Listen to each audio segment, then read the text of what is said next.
by 1952, we felt that we should seek something for ourselves. And we saw this advert of a house at Skipton Bridge, and I went to look at it. I had all my transport was a Visa Bantam motorbike, and I went to look at it on my own on a Saturday morning, and took Tom, my brother-in-law, to look at it at night. And I said, well, what do you think? Well, he said, it would be all right, but I think the price is too high.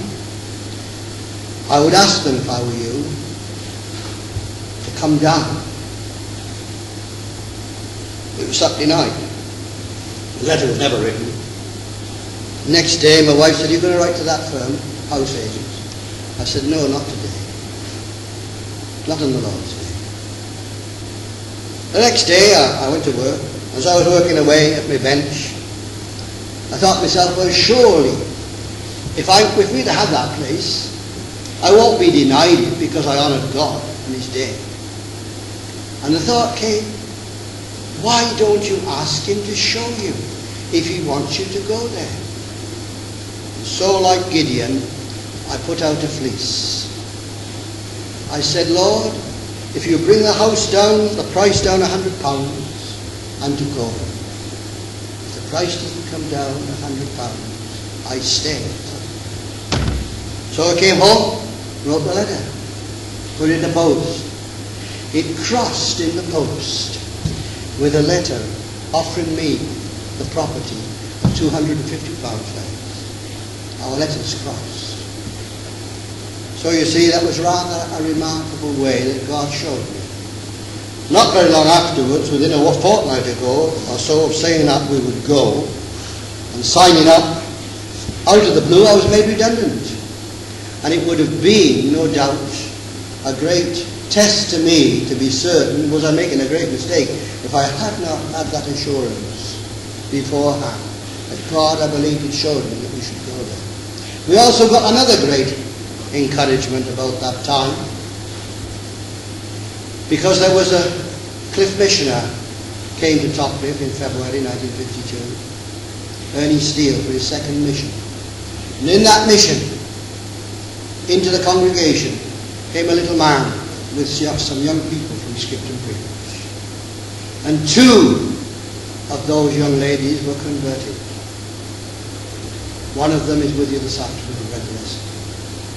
And that was a sign to me that God was working. Because we'd seen wonderful blessing at Topcliffe. I can remember we had two mission vans going out. Two bands of young people going out to take services.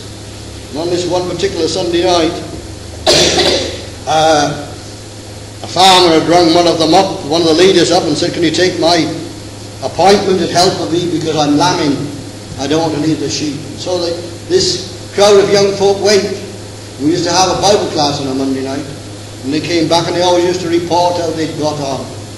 And they told how they'd had this girl in the congregation, and she was obviously under conviction. Well, the following Sunday night, the other team was planned, and so they had to go.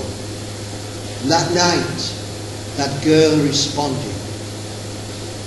And the following night, I shall never forget, they came to the meeting, this band of young people, and they were so absolutely thrilled to think that God had used them. When we closed the meeting, we had the benediction, and the meeting started again. We closed it again.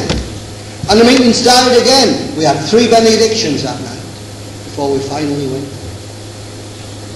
And that girl, she'd had a good home, but she'd got into bad company.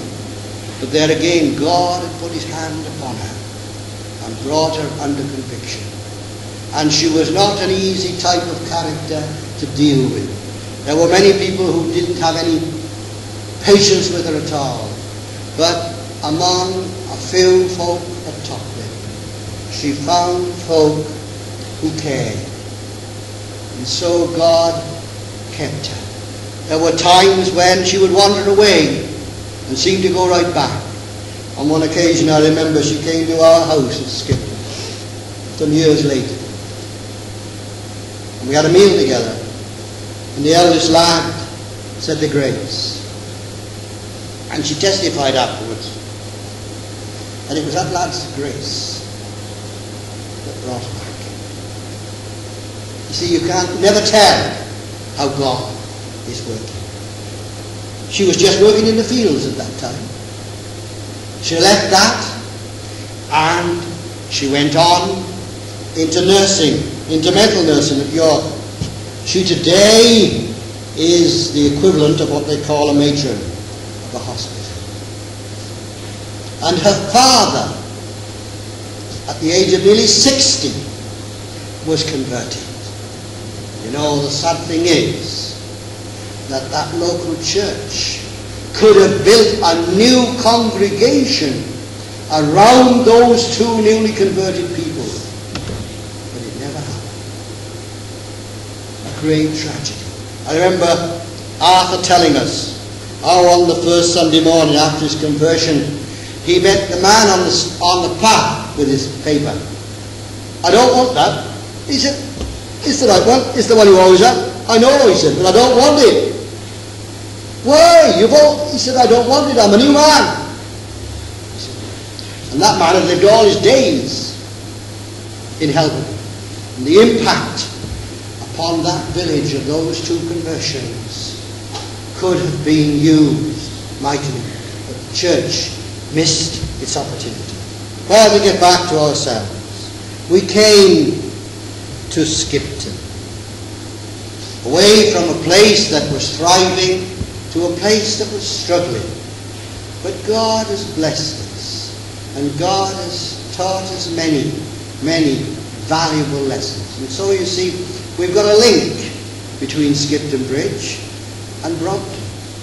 And we've got links between Skipton Bridge and Teesside. Because the other girl, I remember old George Scapes saying to me, the night she was converted, we'll have to look after her, you know. She comes from a very rough home.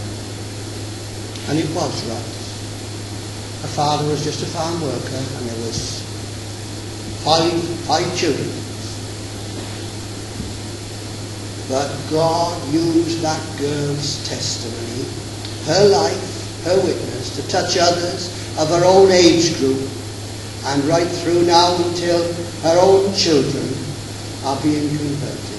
You see, God uses a simple witness for the truth for himself.